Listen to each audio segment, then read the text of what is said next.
Welcome to the Mortgage Broker Podcast, where we explore everything related to mortgages and the home buying process. If you're a first-time buyer or a seasoned investor, this podcast is for you. I'm your host, Vanessa, the Mortgage Broker. So, let's get to it. Hi, everyone. Welcome back to the Mortgage Broker Podcast. Today, I'm sitting here with Skylar, who is an accountant with Millards. Thank you so much for coming in today. Thank you for having me. Oh, it's a pleasure. So happy to have you in the new office and starting out the new year and working together. It's going to be fun. Yes, it is. Yeah. Yes, it is.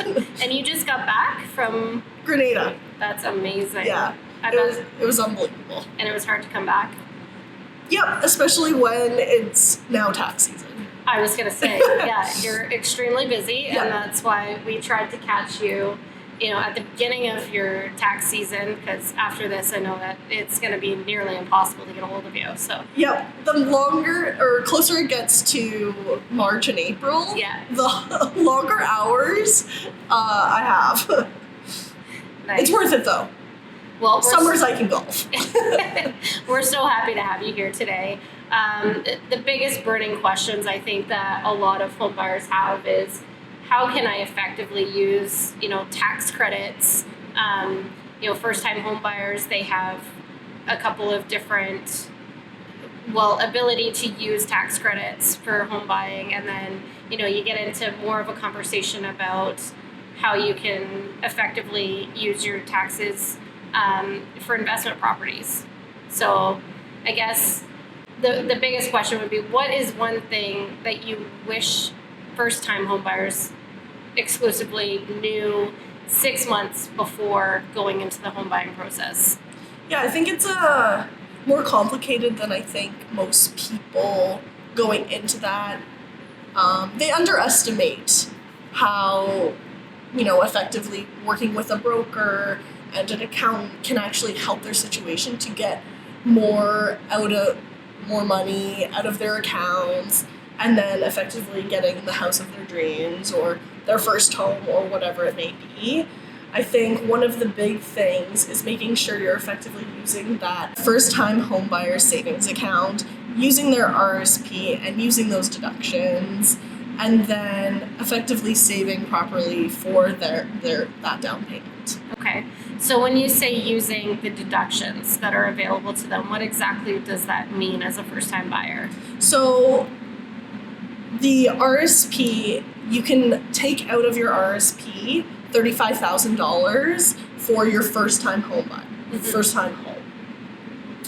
With that, you can get deductions on your taxes when you put into your RSP if you have the RSP limit in your CRA account, I should say, and then using that to lower your taxes, either to not pay as many taxes or get a refund come April or June 15th, whatever your tax deadline may be, and then being able to effectively pull your RSP up to $35,000 and put that towards your home. You will have to repay that over 15 years, starting the year after you purchase that home. Okay. It's divided, so 35 divided by 15. And then also the first-time home savings account. Okay. Which is a savings account you open up at your respective bank that you can contribute up to $8,000 per year, which is a tax deduction like your RSP deduction that is taken off your income on your tax return. Okay. But once you pull that money out for that first time home, you don't have to repay it. So now, okay. Yes. So it's great. So it's more like a tax-free savings account. Exactly. Okay. But you get that deduction, and then you can put it to your first-time home that you purchase. The caveat is if, say you get married and that first-time home savings account doesn't get used or not all of it is used, you can just transfer it to your RSP, and there you have it. So I do wish that we talked almost in December, because you don't get the limit if you don't open the account.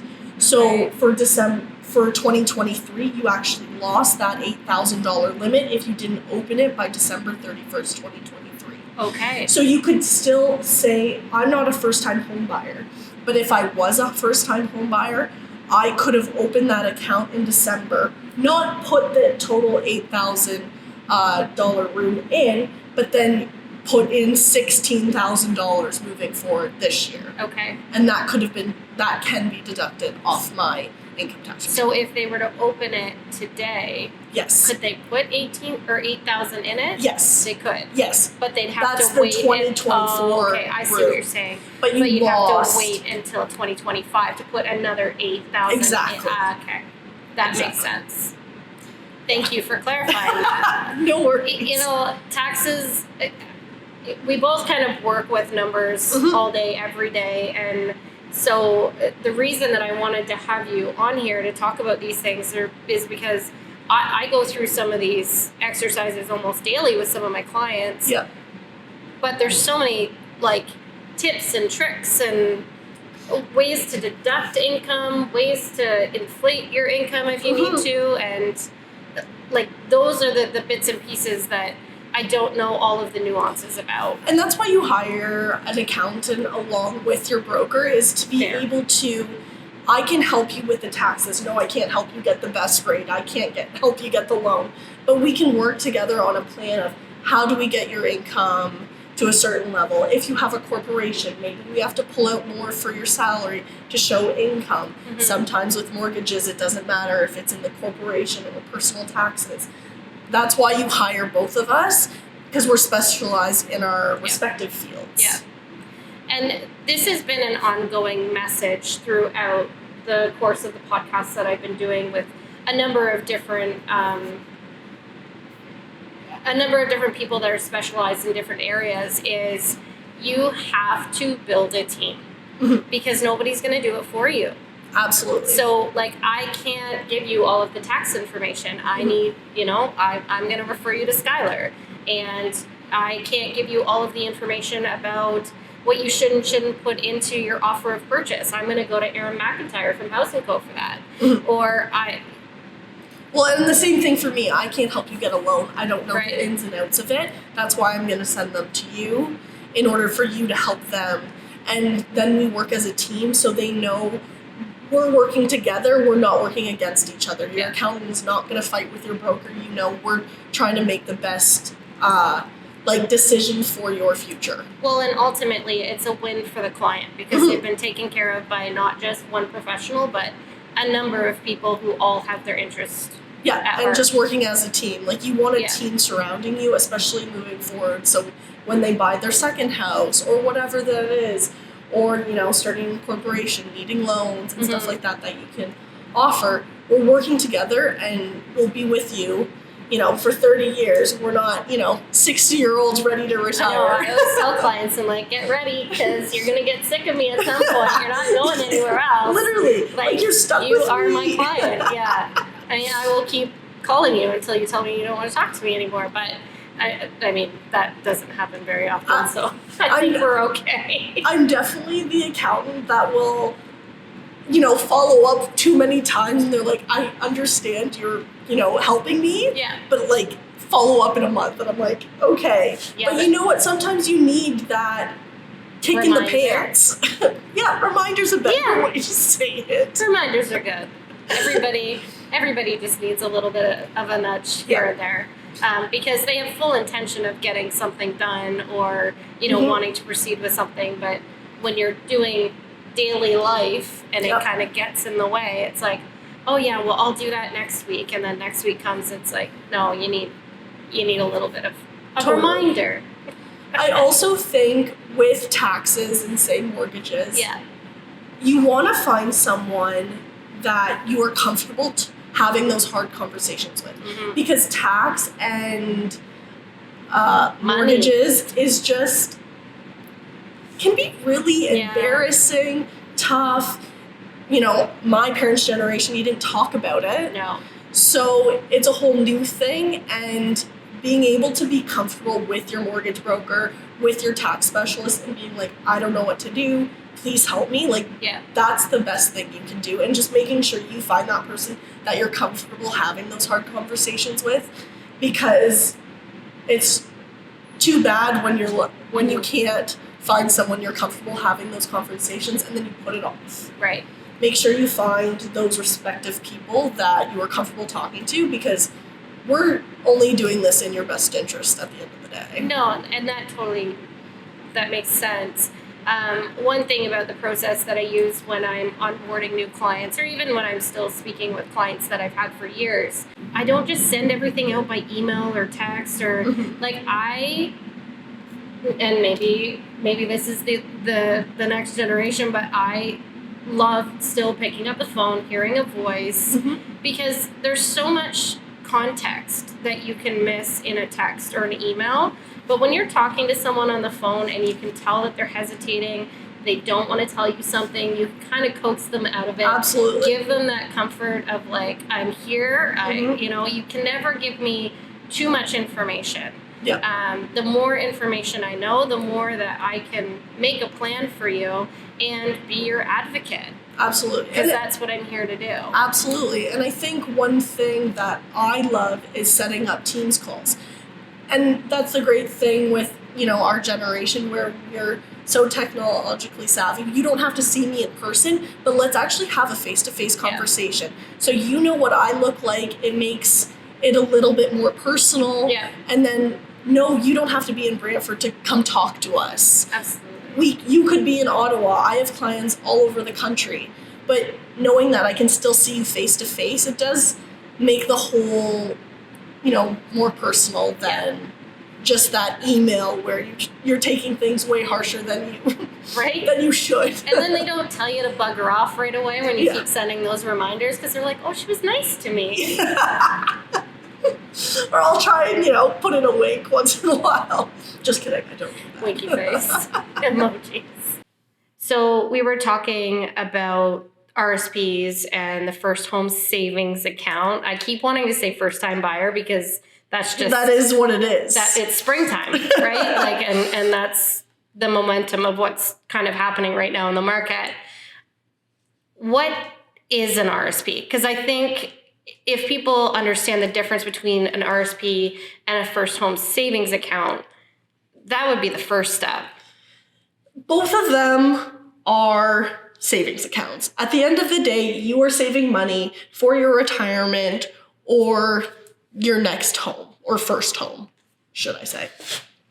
Your RSP is a registered retirement savings plan. So each year you can save up to 18% of your income up to a maximum amount, which is $30,000. I do have it written down. I love that you brought notes. $30,780 for 2023. And then after we file this year's taxes, 18% of the income up to $31,560 for 2024. Okay. So there is a lot of room to put into your RSP. You can only take out that $35,000 up to $35,000 in your RSP for your first home, but then the rest is saving for retirement. Okay. So it's like, for example, I love me a good example. You make $100,000. Okay. So you get 18% of room, so that's $18,000. So I put in $18,000 into my RSP. Now I'm only taxed on $82,000 of income, the net income on your tax return. And then $18,000 is in that RSP. And once you take that out on retirement, you are now taxed then. So you get the tax deduction now, and then once you retire, you get the tax on that $18,000 later. Okay. Depending on when you take that money out. But for that first home that you purchase up to the $35,000, that won't be taxed when you take it out because it is for your first home. But you have to put in either over the 15 years that portion back into your RSP, or you will get taxed on that portion of income. So 1/15% of however much you took will be put into your income, or you have to put it back into your RSP. So in either case, you're going to be taxed on it? No. No. No. Okay. So it's only if you don't put in that year any amount back into your RSP. Okay. So if your requirement was to put $1,000 back in Yep. to your RSP in 2023, you either put $1,000 into your RSP or you claim $1,000 of income that year. Okay. Yes. I did not understand that that's Yes. how that worked. Yes. And I'm sure there's a few others who also did not understand that that's how that worked. So like for me, I took out $10,000, so I have about an $800 amount I have to put in each year for 15 years. And then if I don't put that RSP back, then it's claimed as income. But then if I put it in, it's just a wash. Okay. And then when you were talking about being able to deduct that $18,000 off of $100,000, the example that you gave, that can be extremely impactful depending on what your tax bracket is. Because the tax rates change. For example, up to, I don't know the tax rates off by heart, so I'm not going to list them, but that can significantly drop your income. Like for that $18,000, you can be saving 5-10% depending on your tax bracket, which can either be put into your RSP to help save for that first home, pay off debt, or just keep that for your down payment for your home. Okay. And so when would you say is the best time to open an RSP? I would say today. Today. Okay. Open it. Yeah. If you're making employment or self-employment income, you are getting that RSP route. Okay. I would say for right now, it actually makes more sense for the FHSA account, right? Because you don't have to repay that, and that's $8,000. But there's TFSA, there's FHSA, there's RSP. It really depends on your situation. So I don't want to say one's better than the other, but they're all great savings avenues. But when you talk to your broker, when you talk to your financial advisor, and when you talk to your accountant, we'll figure out what is best for you. Depending on your situation. Because we might say, oh, you already have $35,000 in RSPs. We want to take that out, but you need more for that down payment. So maybe that's the FHSA or it's your TFSA you're saving until that time. So if I wanted to open an RSP today, let's say I put $35,000 in there, and I can use $35,000. Yep. And I put an offer in on a house and it closes on March 1st. So no. Okay. Because there is a caveat that in your RSP, you have to hold that within 90 days or put it in within 90 days to be able to take it back out, or it is included in your income. So I'd make sure when you're talking to your broker and your financial advisor and whoever deals with your RSP that you're meeting those requirements for that house closing date. Yeah.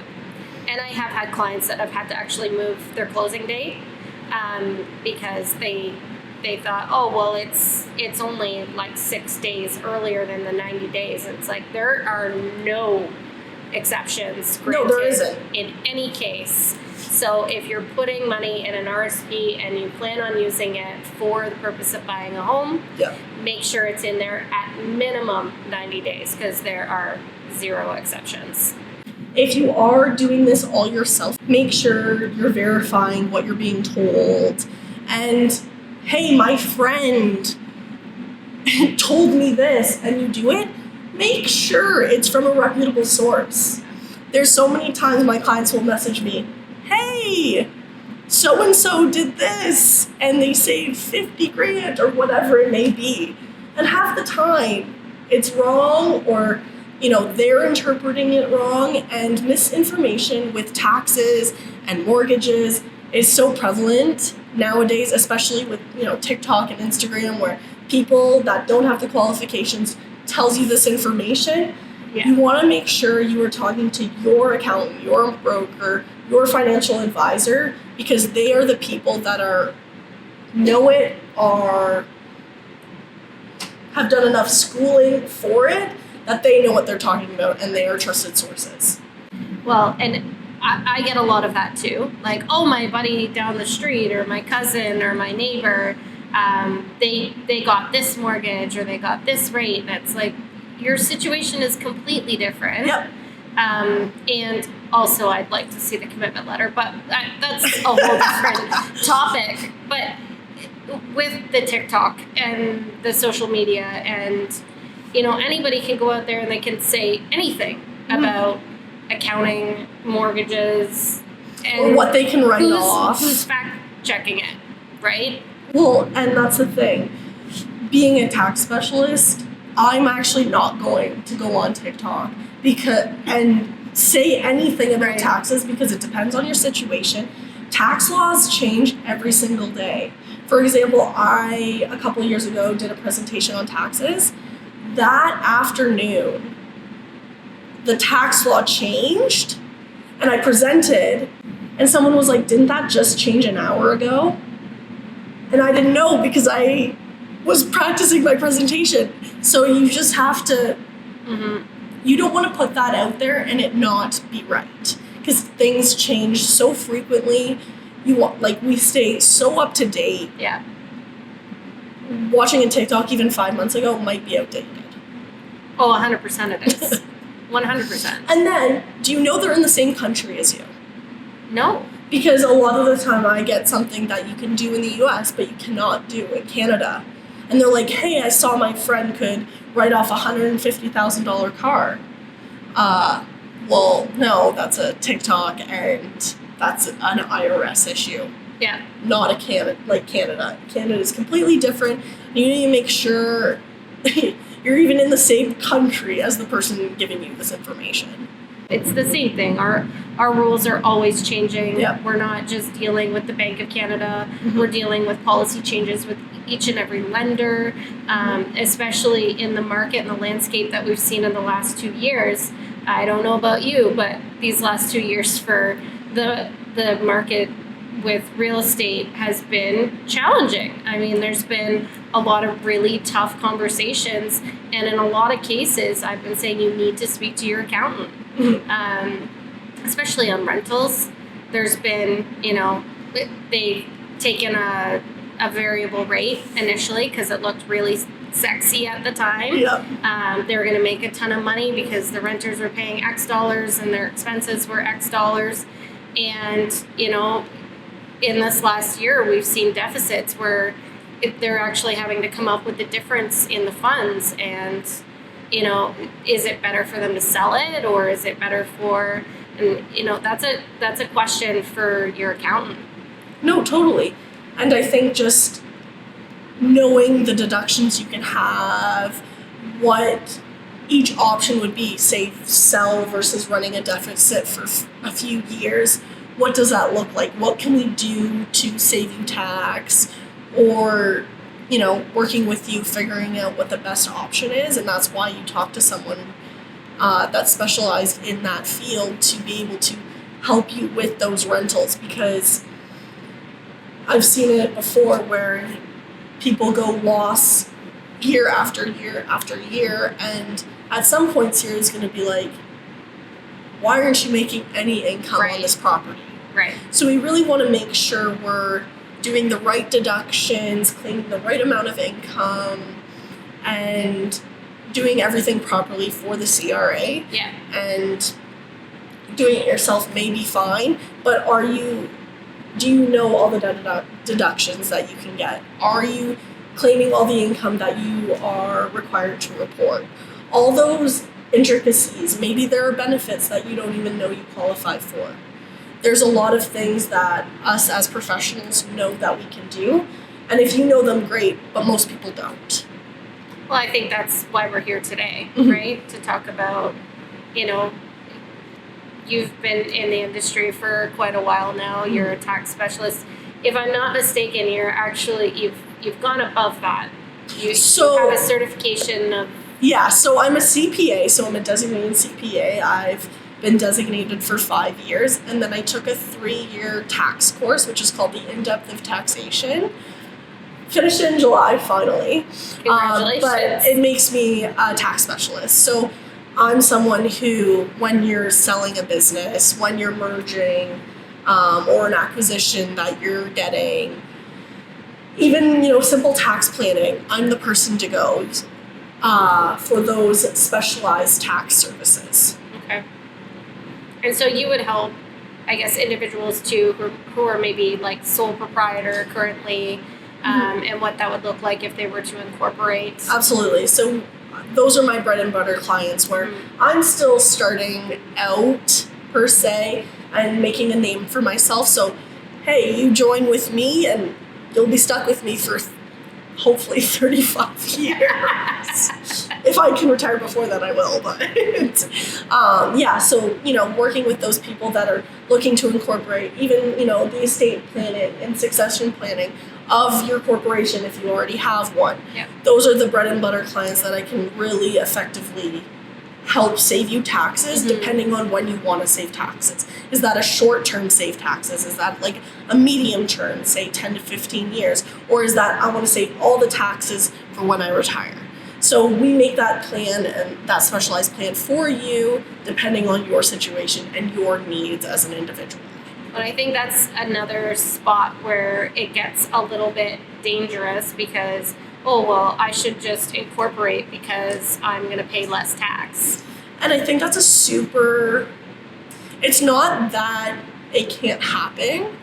Incorporation is great, but you really need to know what are all the requirements of a corporation. Now you have a corporate tax return. Now you're going to have to do payroll or dividends to yourself if you want to take money out of the corporation. Well, and how you're paid is going to reflect on paper how you are applying for a mortgage, or how you're being granted a mortgage through approval. So I find a lot where it's like, well, I'm just gonna incorporate, and it's like, well, whoa, like you need to talk to someone about this before you just go and make this step, because you've already got a mortgage of XYZ, and now the income that you're going to be reporting is typically going to be less, right, once you incorporate. So, I mean, again, those are all those nuances where, like, I can kind of see what's happening and direct them to the tax specialist. Well, and with that, I don't want to incorporate you before you're, number one, ready for it. Yeah. And let's use those personal tax rates, because there's a lot of benefits and credits to use up until a certain amount of income. Right. It doesn't make sense if you're only making $20,000. I do not want to incorporate you. Let's get that GST credit. Let's get the Ontario Trillium credit. Let's get those credits. But when you are ready to incorporate and making a certain amount of money and can keep that money in the corporation, that's when I want to incorporate you. Yeah. There are certain circumstances where even if they're just starting out, it makes sense to incorporate. Right. But that's also, like, you need to talk to your accountant before any of this is happening. But, like, in general, I don't like to incorporate right away. Okay. Let's, be a sole proprietor. Let's see where you're at. Maybe 6 months down the road, you're like, I've made $500,000. I need to incorporate. And I'm like, yes, you do. Yes, absolutely. You do. Now I agree. Yes. But then, at the end of the day, like, if the sole purpose is saving taxes and you need every single dollar you make in your corporation, why are you incorporating? Because you're just taxed at the personal rate. Right. What is this corporation for if it's solely for tax savings? You need to make sure you can live off a certain salary, and then your corporation can save some of that income. Okay. Yeah. Super fun stuff. I'm really fun at parties. You know what? Honestly, I think you're the most fun tax specialist I've ever spoken to. And stylish, right? Of course. Oh my goodness. So I feel like today we've had a lot of good information, especially with coming into the housing market. The springtime, that's usually the busy time for first-time buyers or just home buyers in general. I think we're going to see a lot more purchases for rentals, just because the ongoing conversation is right now is the time to buy. If the interest rates do keep going in a trajectory where we're supposed to be seeing a downward trend, then we're going to start seeing a lot more competitive offers come through on properties. And so is it better right now to look at buying those properties at a discounted price with maybe an increased rate, but the payments are virtually the same, or is it better to wait? So I guess that's kind of my last piece that I wanted to talk about. Is there anything else that you would like to address for the audience that's watching? I think just a couple things. The RSP deadline for your 2023 taxes is February 29th, 2024. Does feel weird saying 2024. I think I said 2023 in here already. And then the other thing is, this isn't for every individual, but spousal RSPs can be a really good thing depending on your situation. If there's a really high income spouse making a lot of money and there's a low income spouse that doesn't make nearly half as much, there's a good reason on setting up that lower income spouse with a spousal RSP so that the higher income spouse can contribute to their RSP. Talk to your accountant about that, whoever that may be, but that can be really effective estate tax and future planning. But I won't get into it. Spousal RSPs, if you're high income versus a low income, really good. But that's a conversation with your accountant, not I'd take another half hour of your time. Well, I could talk about mortgages all day. And I could talk tax all day, every day, but people would probably fall asleep. I know, we're so fun. Yeah, we're so fun, Skylar. Really fun at parties. So I think the message that we wanted to get out today was springtime is coming. If you're out there, you're looking to possibly purchase a home, you've got your tax deadline coming up, so make sure that you're speaking with your financial advisor to get the most out of any of the deductions that you would be applicable to you. And yeah, I think that just about sums it up. Mm-hmm. And make sure whoever your accountant, mortgage broker, or financial advisor is, that you're super comfortable having those hard conversations. Hard conversations. I've had a lot of them this year or last year. Me Hopefully too. not this year. Agreed. I am very optimistic. I will have less of those hard conversations this year. I love that for you. Thank you. I'm just going to keep riding that. So thank you everyone for tuning in. Don't forget to like, share, subscribe.